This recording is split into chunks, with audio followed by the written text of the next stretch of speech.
আসসালামু আলাইকুম বন্ধুরা। সম্প্রতি মুক্তি পাওয়া জুরাসিক ওয়ার্ল্ড রিবার্থ এই সিনেমাটা বক্স অফিসে তোলপাড় ঘটিয়েছে একদম। 2025 সালের সর্বোচ্চ আয়কারী সিনেমা হিসেবে চতুর্থ নম্বরে এই মুভিটা রয়েছে। তো চলুন দেখে আসি যে এই সিনেমাতে আসলে এমন কি রয়েছে। গল্পের শুরুতে আজ থেকে 17 বছর পূর্বের একটা সিন দেখানো হয়, যেখানে ফ্রেঞ্চ গয়ানা থেকে প্রায় 226 মাইল সাগরের ভেতরে একটা দ্বীপপুঞ্জ দেখানো হয়। সেখানে কোনো স্পেশাল একটা জিনিসের উপরে পরীক্ষা নিরীক্ষা করার জন্য একটা বিশাল ল্যাবরেটরি তৈরি করা হয়েছে। তো এই ল্যাবরেটরির ভেতরে শত শত বিজ্ঞানী বিভিন্ন ডাইনোসরের ডিএনএ মডিফাই করার চেষ্টা করছিল। তারা ডাইনোসরদের মাঝে ক্রস ব্রিডিং করিয়ে নতুন নতুন প্রজাতি উদ্ভাবনের কাজ করছিল। তো আজকে এমনই একটা কাজ করতে যাবার সময় একজন বিজ্ঞানীর ফেলে যাওয়া চকলেটের প্যাকেট উড়ে গিয়ে একটা বুলেট প্রুফ দরজার ভেতরে ঢুকে পড়ে। দরজাটা ম্যাল ফাংশন হয়ে যায় আর সাথে সাথে পুরো ল্যাবরেটরিতে ইমার্জেন্সি অ্যালার্ম বাজতে থাকে, কারণ এই দরজার মাধ্যমে একটা বিশাল বড় ডাইনোসরকে তারা আটকে রেখেছিল। দরজাটা যেহেতু আর বন্ধ হচ্ছিল না, তাই সেই ডাইনোসর মুহূর্তের মধ্যে পুরো ল্যাবরেটরি প্রায় ধ্বংস করে ফেলে। আর এই ধ্বংসলীলায় বেশ কয়েকজন বিজ্ঞানীও মারা যায়। তবে এখানে ডিএনএ মডিফিকেশনের মাধ্যমে যে ডাইনোসরগুলো তৈরি করা হয়েছে সেগুলো কিন্তু খুবই ভয়ঙ্কর দেখতে ছিল। যাই হোক, এখন আমাদের বর্তমান সময় দেখানো হয়, যেখানে আমরা জানতে পারি যে আজ থেকে 32 বছর পূর্বে বিজ্ঞানীরা বিভিন্ন এক্সপেরিমেন্টের মাধ্যমে ডাইনোসরকে পুনরায় পৃথিবীতে ফিরিয়ে এনেছিল। কিন্তু বর্তমান পৃথিবীর পরিবেশ পরিস্থিতি কোনো কিছুই ডাইনোসরদের অনুকূলে ছিল না। বাতাসে অক্সিজেনের মাত্রা কম এবং সূর্যের তাপমাত্রা বেশি হবার কারণে পৃথিবীর কোথাও ডাইনোসরগুলো বসবাস করতেই পারতো না। কিন্তু ইকুয়েডরের আশেপাশে কিছু দ্বীপপুঞ্জে এখনো বেশ কিছু ডাইনোসর নিরাপদে বসবাস করে, কারণ সেখানকার পরিবেশ পরিস্থিতি তাদের অনুকূলে ছিল। কিন্তু মানুষদের সেই সব দ্বীপপুঞ্জে যাওয়া ছিল সম্পূর্ণ নিষেধ। তো যাই হোক, এখন আমরা নিউ ইয়র্ক শহর দেখতে পাই, যেখানে শহরের মাঝখানে একটা বিশাল বড় তৃণভোজী ডাইনোসর অসুস্থ হয়ে পড়েছিল, যার কারণে রাস্তাঘাটে জ্যাম বেঁধে যায়। আর এই জ্যামের মধ্যেই মার্টিন নামের একজন লোক আটকে গিয়েছিল। মার্টিন আমেরিকার এক বিশাল বড় ফার্মাসিউটিক্যাল কোম্পানির অ্যাডভাইজার ছিল। সে আজকে বেনেট নামের একজন মহিলার সাথে দেখা করতে এসেছে। বেনেট ইতিমধ্যেই তার গাড়ির ভেতরে এসে বসে। বেনেট তাকে বলে যে তুমি আমাকে কেন খুঁজছো, আর আমার খোঁজ তোমাকে কে দিল? মার্টিন বলে যে পাওলো নামের একজন এক্স আর্মি অফিসার তোমার অনেক প্রশংসা করেছে, তুমি নাকি যে কোনো জিনিস খুঁজে বের করতে অনেক দক্ষ। আমি আসলে তোমাকে একটা কাজ দিতে চাই, অনেক টাকার কাজ। টাকার পরিমাণ এত বেশি যে এই কাজ করার পর সারা জীবন তোমাকে আর কিছুই করতে হবে না। বেনেট জিজ্ঞাসা করে যে কাজটা কি। তখন মার্টিন তাকে নিয়ে একজন জীববিজ্ঞানীর কাছে চলে যায়। আর সেখানে আমরা ছোট্ট একটা ভিডিও চিত্রের মাধ্যমে জানতে পারি যে অলরেডি পৃথিবীর সকল প্রান্তে থাকা সব ডাইনোসরেরা পরিবেশের সাথে খাপ খাওয়াতে না পেরে মারা গেছে। বিজ্ঞানীরা কোনোভাবেই তাদেরকে বাঁচাতে পারছে না। তো যাই হোক, সেই জীববিজ্ঞানীটার নাম ছিল হেনরি। সে ডাইনোসরদের কঙ্কাল নিয়ে ছোটখাটো একটা অ্যামিউজমেন্ট পার্ক চালাতো। আর এখানে মার্টিন খোলাসা করে যে তারা আসলে মানুষের হার্টের সকল রোগ দূর করার জন্য একটা ঔষধ তৈরি করতে চায়। সেই ঔষধ তৈরি করতে হলে তাদের 3টে প্রজাতির ডাইনোসরের রক্ত লাগবে। মাটিতে হাঁটতে পারা টাইটানোসরাস, সমুদ্রে সাঁতার কাটা মজোসরাস এবং বাতাসে উঠতে পারা ক্যাটজালকোয়াটলেস। এই 3টে প্রজাতি হলো মাটি, পানি এবং বাতাসে থাকা সবচেয়ে বড় প্রজাতির ডাইনোসর। আর এই ঔষধ তৈরি করার জন্য সবচেয়ে বড় প্রজাতির ডাইনোসরের রক্তের দরকার ছিল, কারণ এদের গড় আয়ু 100 বছরেরও অনেক বেশি। আর তাছাড়াও প্রাণীগুলো যত বড় তাদের হার্টও তত বড়।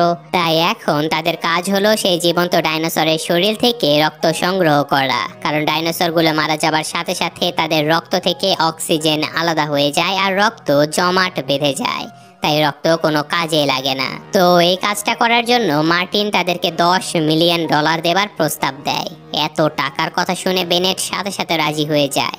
কিন্তু হেনরি ছিল খুবই সাদামাটা একজন বিজ্ঞানী। সে প্রথম বেশ ভয় পেয়ে যায়, কিন্তু বেশ কিছুক্ষণ ভেবে চিন্তে সে নিজেও রাজি হয়ে যায়। তারপর এরা সবাই মিলে একটা প্রাইভেট প্লেন নিয়ে রওনা দেয় সুরিনাম দেশের রাজধানী প্যারামারিবোতে, কারণ এখানে বেনেট তার সাথে মিশনে যাবার জন্য তার পুরনো একজন বন্ধুকে নিতে এসেছিল। বেনেটের বন্ধুর নাম ছিল ডানকান, আর তারা দুজন আসলে একসময় ইউএস আর্মির হয়ে কাজ করত।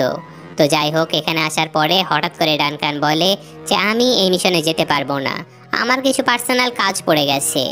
মার্টিন এবং বেনেট তাকে অনেকভাবে বোঝায়, কিন্তু কোনো লাভ হয় না। ডানকান কোনোভাবেই এই মিশনে যাবেই না। তখনই বেনেট মার্টিনকে বলে যে তুমি যদি $10 মিলিয়ন দ্বিগুণ করে দিতে পারো তাহলে আমি ডানকানকে রাজি করিয়ে নেব। কথাটা শুনে মার্টিন বুঝে যায় যে আসলে বেনেট প্ল্যান করে টাকা বাড়িয়ে নিচ্ছে, কিন্তু তাতে মার্টিনের কিছুই যায় আসে না, কারণ একবার সে ডাইনোসরের রক্ত পেয়ে গেলে $1 ট্রিলিয়নেরও বেশি বিজনেস করতে পারবে। আর তাছাড়াও এই কাজটা ছিল সম্পূর্ণ অবৈধ, যে কেউ এই কাজটা করতে রাজি হবে না, কারণ কোনো দেশের কোস্ট গার্ড যদি তাদেরকে ধরে ফেলে তাহলে অনেক বিপদ হয়ে যাবে। তাই সে $20 মিলিয়ন দিতে রাজি হয়ে যায়। সাথে সাথে বেনেট তার একটা টিম তৈরি করে নেয়। সেখানে ডানকানের পাশাপাশি ববি নামের আরেকজন স্পেশাল ফোর্স অফিসারকে নেওয়া হয় তাদের সুরক্ষার জন্য। এরপর ফাইনালি তারা ডানকানের একটা নৌকা নিয়ে সমুদ্র পাড়ি দিতে থাকে ইকুয়েডরের সেই দ্বীপপুঞ্জে যাবার জন্য। পথিমধ্যে আমরা দেখতে পাই যে ববি সুরক্ষার জন্য নিউরোটক্সিন বিষ তার সাথে নিয়েছিল, যাতে করে ডাইনোসরেরা বেকাবু হয়ে গেলে তাদেরকে মুহূর্তের মধ্যে অবশ করে ফেলা যায়। কিন্তু বিজ্ঞানী হেনরি এই কাজে একদমই সম্মতি দিচ্ছিল না, কারণ ডাইনোসরদেরকে মারা তাদের উদ্দেশ্য নয়। তারা ব্যাস যাবে, চুপচাপ ডাইনোসরের রক্ত নেবে আর চলে আসবে। আর এই রক্ত নেবার জন্য মার্টিনের কোম্পানি একটা স্পেশাল ডিভাইসও তৈরি করেছিল, যেটা বন্দুকের মাথায় লাগিয়ে ফায়ার করা যায়। আর সেই ছোট্ট বোতলটার মাথায় লাগানো একটা বড় সুই ডাইনোসরের 4 ইঞ্চি মোটা চামড়া ভেদ করে রক্ত শুষে নেয়। তারপর সেই ছোট্ট বোতলটা রকেটের মতো উপরে উঠে যায়, আর ছোট্ট একটা প্যারাশুট খুলে সেটা আবারও তাদের কাছে ফিরে চলে আসে। ডিভাইসটা দেখে বেনেট বলে, ফায়ার তাহলে আমি করব। তো যাই হোক, এরপর আমরা সমুদ্রের মাঝে ছোট্ট আরেকটা নৌকা দেখতে পাই, যেখানে মাইকেল নামের একজন লোক তার 2 মেয়ে টিনা এবং লিনাকে নিয়ে সাউথ আফ্রিকার রাজধানী কেপটাউনে যাচ্ছিল। এই নৌকাতে তার বড় মেয়ে টিনার বয়ফ্রেন্ড জেভিয়ারও ছিল। তারা সবাই খুবই মজা করতে করতে সমুদ্র যাত্রা করছিল, কিন্তু এখানে জেভিয়ারকে মাইকেল একদমই পছন্দ করতো না। সে তার মেয়েকে বলে যে তুমি এই ছেলেটাকে কি দেখে পছন্দ করেছিলে? টিনা বলে যে বাবা, আমি শুধু জানি ও আমার জন্য সবকিছু করতে পারবে, আর এটাই ওকে ভালোবাসার জন্য যথেষ্ট। এইসব গল্প করতে করতে টিনা হঠাৎ করে দূর সমুদ্রে বিশাল কিছু একটা তাদের দিকে ছুটে আসতে দেখতে পায়। তারা সবাই ভেবেছিল যে ওটা হয়তো কোনো ডলফিনের দল বা বড় কোনো তিমি হবে, কিন্তু না, তাদেরকে অবাক করিয়ে দিয়ে তাদের সামনে চলে আসে এক প্রাগৈতিহাসিক বিশাল ডাইনোসর, যার নাম মজোসরাস। তারা কিছু বুঝে ওঠার আগেই সেই বিশাল ডাইনোসর তাদের এই ছোট্ট নৌকাতে এসে ধাক্কা দেয়। তারা বুঝতেই পারছিল না যে এই নৌকাটা তো ডাইনোসরের খাবার হতেই পারে না, তাহলে কেন জন্তুটা তাদের উপরে হামলা করলো। তো যাই হোক, মজোসরাসের এক ধাক্কাতেই তাদের নৌকাটা উল্টে যায়। মাইকেল এবং তার 2 মেয়ে সমুদ্রের মাঝে পড়ে গেলেও জেভিয়ার নৌকার ভেতরেই আটকা পড়ে যায়। মাইকেল দ্রুত তার 2 মেয়েকে নৌকার উপরে উঠতে বলে, আর সে প্রাণপণ চেষ্টা করে কোনো রকমে জেভিয়ারকে নৌকার ভেতর থেকে বাঁচিয়ে নেয়। তবে অদ্ভুতভাবে সেই বিশাল ডাইনোসরটা তাদের আশেপাশে ঘোরাঘুরি করলেও তাদের উপরে কোনো হামলা করে না। এদিকে আমরা নৌকার ভেতরে বেনেট এবং তার দলবলকে দেখতে পাই। তারা খুবই স্বাভাবিকভাবে তাদের মিশন পরিচালনা করার জন্য যাচ্ছিল, কিন্তু বেনেট খুব ভালোভাবে জানতো যে এই মিশনটা আসলে অনেক বিপজ্জনক হতে চলেছে। তাই সে ডক্টর হেনরির সাথে বসে বসে মিশনের ব্যাপারে বেশ কিছু প্ল্যান করে ফেলে। এভাবেই সেদিনের রাত কেটে যায়, আর পরদিন সকালে ডানকান হঠাৎ করে তাদের রেডিওতে বেশ কয়েকবার মেডে সিগন্যাল পেয়ে যায়। সাধারণত জাহাজ বা বিমানের কোনো সমস্যা হলে সাহায্যের জন্য মেডে সিগন্যাল পাঠানো হয়। ডানকান সিগন্যাল শোনার সাথে সাথে নৌকাতে থাকা সবার সাথে মিটিং করে। সে বলে যে আমাদের এখান থেকে প্রায় 28 মাইল উল্টো পথে কেউ সাহায্যের জন্য বারবার রেডিও সিগন্যাল পাঠাচ্ছে। বেনেট এটুকু শুনে বলে যে আমাদের এক্ষুনি ওদেরকে বাঁচাতে যেতে হবে, কিন্তু ববি বলে, আরে আমরা মজোসরাসকে খুঁজে পেয়ে গেছি। জন্তুটাকে খুঁজে ও রক্ত সংগ্রহ করতে আমাদের সর্বোচ্চ 2 ঘন্টা সময় লাগতে পারে। আমরা 2 ঘন্টা পরে ওদেরকে বাঁচাতে যাই। সমুদ্রের পানি যথেষ্ট গরম আছে, 2 ঘন্টায় আশা করি ওরা কেউ মারা যাবে না। মার্টিন নিজেও ববির সাথে একমত ছিল, কারণ তার আসল উদ্দেশ্য ছিল ডাইনোসরের রক্ত নিয়ে যাওয়া। কিন্তু ডানকান বলে যে না, আমরা আগে ওই বিপদে পড়া মানুষদেরকে বাঁচাবো, কারণ পরবর্তীতে 2 ঘন্টা এক্সট্রা খোঁজাখুঁজি করলে আমরা আবারও মজোসরাসকে খুঁজে পেয়ে যাব। যেহেতু ডানকান এই নৌকার মালিক ছিল, তাই তার আদেশ পেয়ে সকলেই নৌকা ঘুরিয়ে উল্টো দিকে যেতে থাকে সেই ডুবতে থাকা মানুষদেরকে সাহায্য করার জন্য। এদিকে মাইকেল এবং তার পরিবার নৌকার উল্টো পাশে বসে বসে সাহায্যের জন্য অপেক্ষা করছিল। আর তখনই দূর থেকে তারা ডানকানের জাহাজটাকে আসতে দেখতে পায়। কিছুক্ষণের মধ্যে ডানকান মাইকেলের পুরো পরিবারকে উদ্ধার করে নেয়, কিন্তু সে মাইকেলের উপরে অনেক রেগে ছিল, কারণ একজন বাবা হয়ে তার ছোট ছোট 2 মেয়েকে নিয়ে সে কিভাবে পারলো এই মাঝ সমুদ্রে আসতে। তো যাই হোক, কথাবার্তা শেষ করে তারা আবারও তাদের মিশন কন্টিনিউ করে। তারা তাদের এই জাহাজের আশেপাশের অনেকখানি এলাকায় স্ক্যান করে দেখতে পায় যে একটা বিশাল বড় বড় মোজোসরাস তাদের দিকেই আসছে। আর মাইকেল ও তার পরিবার যখন বুঝতে পারে যে এই জন্তুর হামলায় তারা সবেমাত্র প্রাণ বাঁচিয়ে এখানে এসেছে, সেই জন্তুটাকেই খোঁজার জন্য এরা বেরিয়েছে, তখন তারা অনেক ভয় পেয়ে যায়। কিন্তু মার্টিন তাদেরকে মিথ্যা সান্ত্বনা দেয় যে সামনেই একটা দ্বীপপুঞ্জে মানব বসতি রয়েছে, তারা খুব শীঘ্রই মাইকেলের পরিবারকে সেখানে নামিয়ে দেবে, সুতরাং চিন্তার কোনো কারণ নেই। তো যাই হোক, ততক্ষণে সেই বিশাল বড় সামুদ্রিক ডাইনোসর তাদের জাহাজের পাশে চলে এসেছিল। জাহাজে থাকা প্রত্যেকেই সতর্ক হয়ে যায় এবং সেই ডাইনোসরের পিছু করতে থাকে। বেনেট জাহাজের সম্মুখ ভাগে নিজেকে প্রথমে বেঁধে নেয়, তারপর বন্দুক হাতে প্রস্তুত হয়ে যায় মোজোসরাসের থেকে রক্ত নেবার জন্য। কিন্তু সেই বিশাল জন্তুর প্রথম ধাক্কাতেই জাহাজের অবস্থা খারাপ হয়ে যায়। বেনেট জাহাজ থেকে প্রায় পড়ে যাচ্ছিল, এমনকি সেই ডাইনোসর বেনেটকে গিলে খাবারও অনেক চেষ্টা করে, কিন্তু একদম শেষ মুহূর্তে ডক্টর হেনরি এসে বেনেটকে বাঁচিয়ে নেয়। তারপর বেনেট আবারও বন্দুক তাক করতে থাকে সেই ডাইনোসরের দিকে। সে চাইলেই শুট করে দিতে পারতো না, কারণ 10 মিটারের মধ্যে থেকে শুট না করলে বোতলের সুই ডাইনোসরের চামড়া ভেদই করতে পারবে না। তাই বেশ কিছুক্ষণ অপেক্ষা করার পরে ফাইনালি পারফেক্টলি শুট করে সেই বিশাল ডাইনোসরের সামান্য একটু রক্ত তারা সংগ্রহ করে ফেলে। তাই তারা দ্রুত সেই রক্ত লিকুইড নাইট্রোজেনের ভেতরে সংরক্ষণ করে ফেলে। কিন্তু এখানে ডক্টর হেনরি বেনেটকে বলে যে আচ্ছা, তুমি কি ভেবে দেখেছো এই রক্তগুলো আমরা যে কোম্পানির হাতে তুলে দিচ্ছি, তারা এগুলোর মাধ্যমে হার্টের ওষুধ তৈরি তো করবে, কিন্তু সেগুলো অনেক দামে বিক্রি করবে।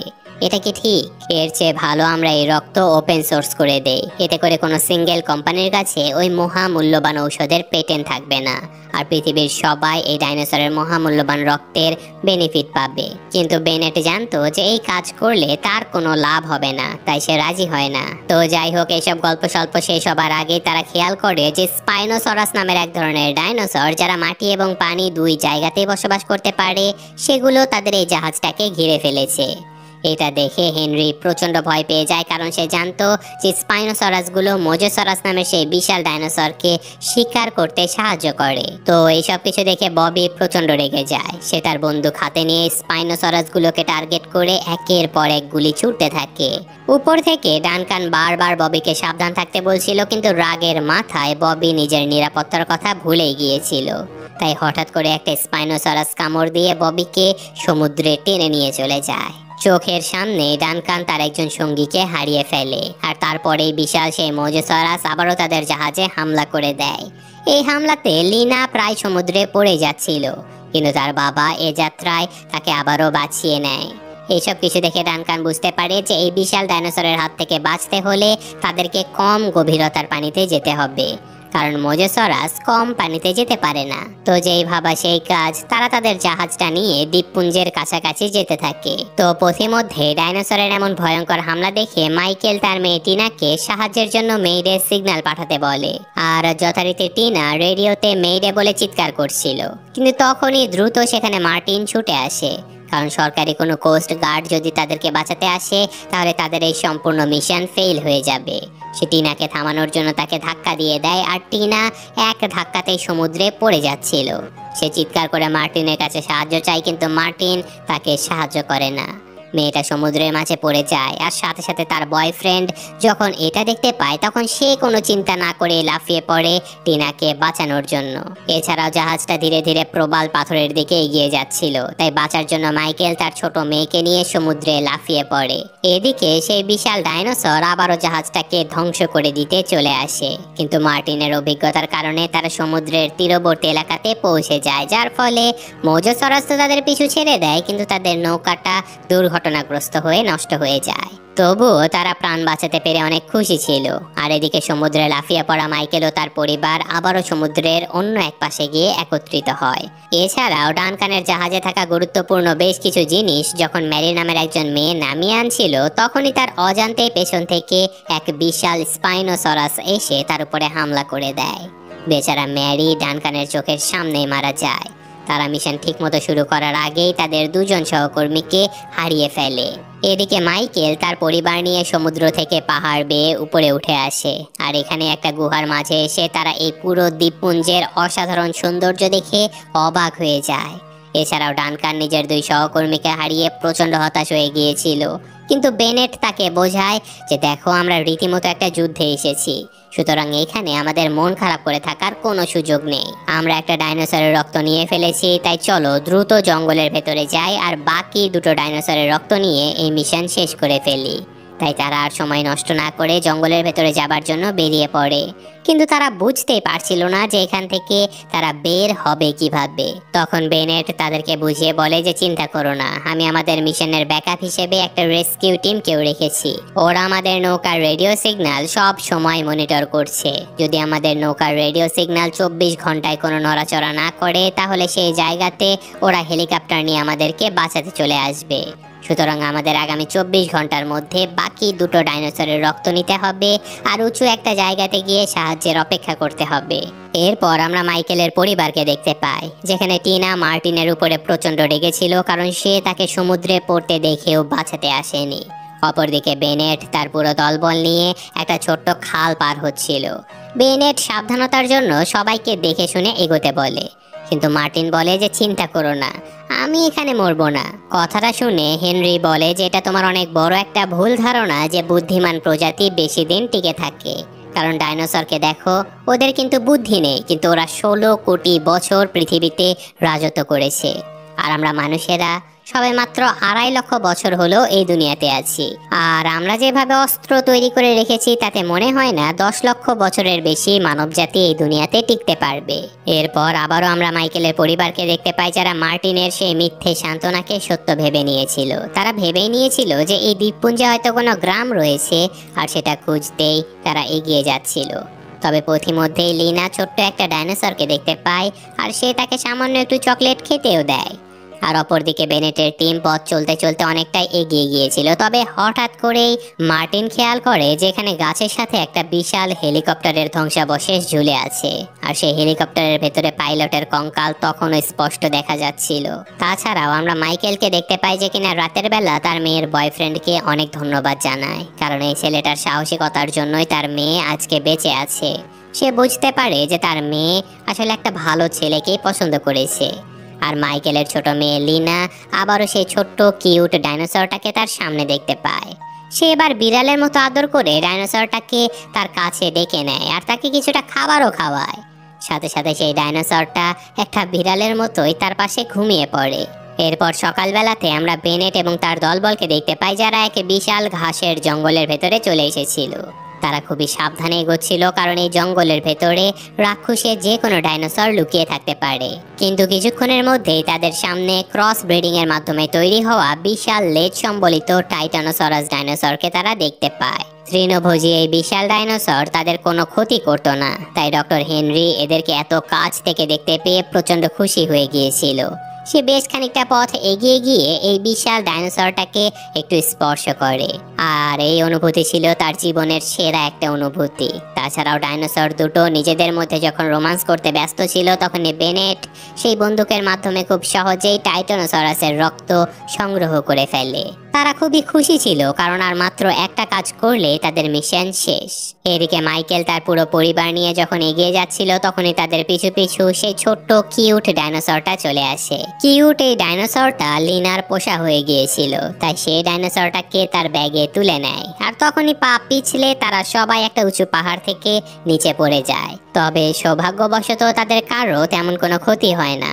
আর এখানেই তারা নদীর অপর পাশে ছোট্ট একটা ভাঙা ঘর দেখতে পায়, যেখানে একটা নৌকাও ছিল। টিনা সাহস করে সেই নৌকাটা নিতে চলে যায়, কারণ তারা ভেবেছিল যে নদী পথে তারা খুব দ্রুত মানব বসতির কাছে পৌঁছে যাবে।